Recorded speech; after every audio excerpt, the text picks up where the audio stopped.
So ito na mga pagar, yung part 2. Yan no, ibabypass na natin yung Google account. Una, i-connect muna natin sa Wi-Fi.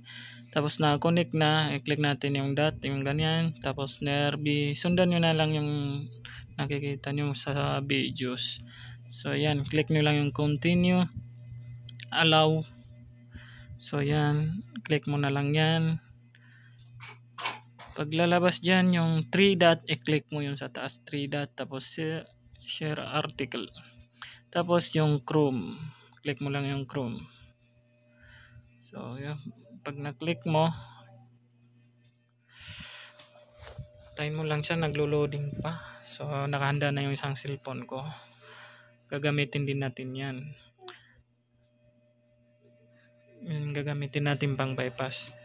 So i-ready mo rin yung pangalawang cellphone mo. So yan, tanggalin na, ulitin natin kasi nag-error. So yan, ganun din ulit.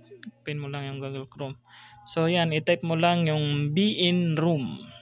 Be-in-room, Be-in-room bypass. So i-click mo yung bypass.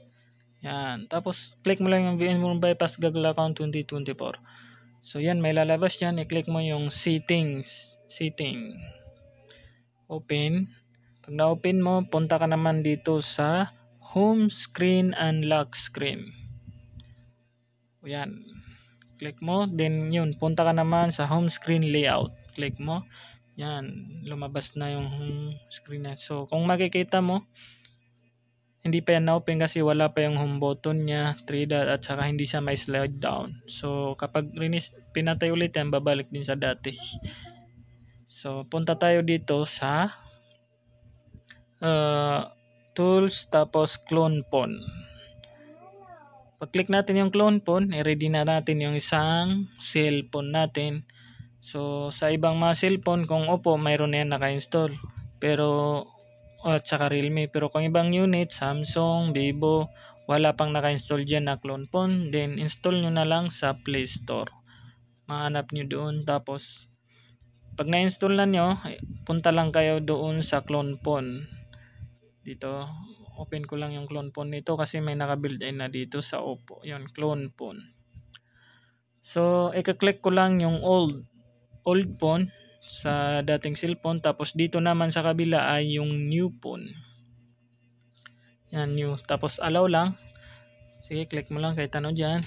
Huwag lang yung iOS. So yan, lalabas yung QR code. Scan mo lang sa isang cellphone mo. So antayin mo lang siya mag-loading yung mga files. Ilo-loading na yung mga files ng aking mobile phone. Kaya medyo may katagalan kasi naglo-loading. So pag natapos naman yan ma-loading, uncheck mo lang lahat. Kasi pag ipinasa mo lahat yan, matagal. So uncheck mo lang siya. Select, deselect. Deselect mo lang siya para wala nang maisin. Mag-click ka lang ng isa. Kagaya sa akin, ang kinlock ko, contacts. Para napaka-easy lang yung MB niya. So yan.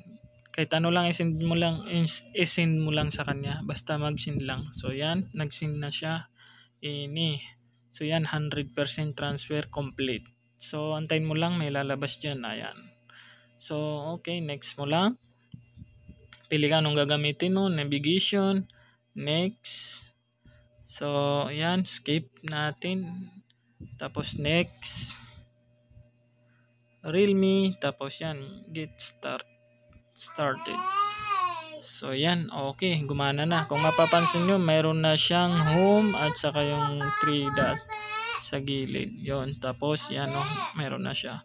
So slide natin sa taas. So yan, na-slide na rin siya. So ibig sabihin 100% unlock, bypass na yung Google account. So maraming salamat.